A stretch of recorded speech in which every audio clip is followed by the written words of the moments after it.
ये देश की वही बेटी है जो सरहद पर खड़ी होकर दुश्मनों को धूल चटाती है, लेकिन अब उसी बेटी पर सियासत की जुबान ने हमला किया है। मध्य प्रदेश में मंत्री विजय शाह ने सेना की महिला अधिकारी कर्नल सोफिया कुरैशी को मंच से आतंकियों की बहन कह दिया और अब इस बयान का तूफान झांसी तक आ पहुंचा है। 13 मई मध्य प्रदेश के महू में एक सभा में मंच से बोलते वक्त शिवराज सरकार के मंत्री विजय शाह ने सेना की महिला अधिकारी कर्नल सोफिया कुरैशी को आतंकियों की बहन कह दिया।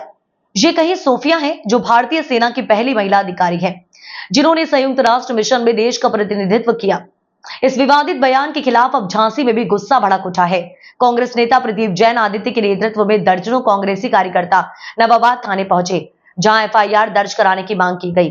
उन्होंने आईपीसी की धारा 113, 152, 356, 358 और आईटी एक्ट 2000 के तहत कार्रवाई की मांग की है। हमारे देश के अंदर मध्य प्रदेश के महू जिले में एक सार्वजनिक मंच पर भारतीय सेना को अपमानित करने के बाद, आतंकवादियों से संबंध जोड़ने के बाद मध्य प्रदेश के कैबिनेट मंत्री विजय शाह ने बोले हैं और अभी तक भारतीय जनता पार्टी ने उनको बर्खास्त नहीं किया और ना उनके खिलाफ मुकदमा लिखा। बीएनएस 2023 के अंतर्गत धारा 113 के अंतर्गत ये राष्ट्रद्रोह है, भारत सरकार की सेना के खिलाफ बोलना। 152 के अंतर्गत ये एक ऐसा अपराध है जिसमें आपस में शत्रुता फैलाने का काम उनके वक्तव्यों ने किया। उन्होंने पूरे देश के एक एक व्यक्ति का अपमान किया, बाबा साहब भीमराव अंबेडकर के संविधान का अपमान किया।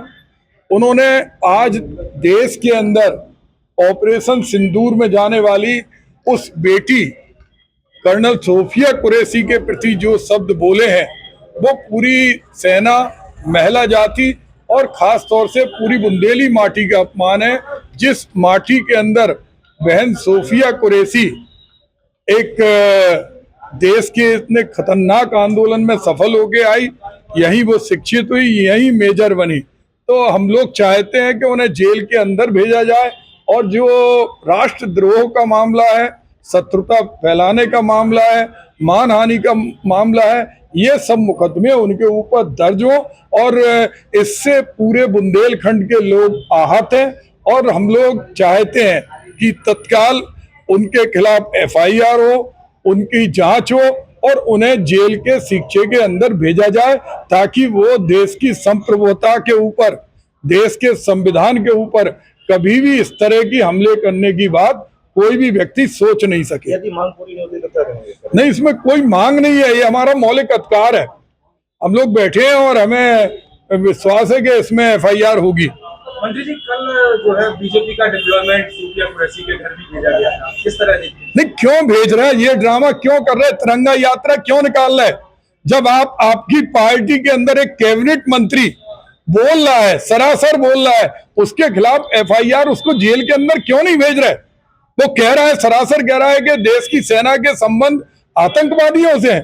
वो कह रहा है कि सोफिया कुरैशी के लिए जो शब्द कहे वो शब्द कोई सुन सकता? आज उनके प्रदेश अध्यक्ष, मुख्यमंत्री कोई भी ऐसी कार्रवाई नहीं कर रहे हैं जिससे ये प्रदर्शित हो कि इनकी विचारधारा पूरी पार्टी की और पूरे देश के मंत्रियों की विचारधारा उस विजय शाह से अलग है। अभी आप एफआईआर दर्ज कराने आए, क्या हुआ? अभी वो लगातार अधिकारियों से पूछ रहे हैं। मैं नहीं समझ पा रहा कि आज देश के अंदर राष्ट्रद्रोह का मामला, सेना के ऊपर अपमान करने का मामला, बेटी के ऊपर मामला, सोफिया कुरैशी, आज कर्नल सोफिया कुरैशी आज पूरे देश के अंदर सम्मान का प्रतीक है, उसके अपमान का मामला एक एक बेटी के अपमान के मामले से, सेना के अपमान के मामले से, उसमें इतना समय क्यों लगा रहे? अब सवाल यह है कि क्या विजय शाह को देश के सेना और कर्नल सोफिया से माफी मांगनी चाहिए? क्या ऐसे बयानों पर चुप रहना खुद देश के सम्मान से गद्दारी नहीं है? जनता जवाब मांग रही है और यह सवाल अब पूरे देश का है।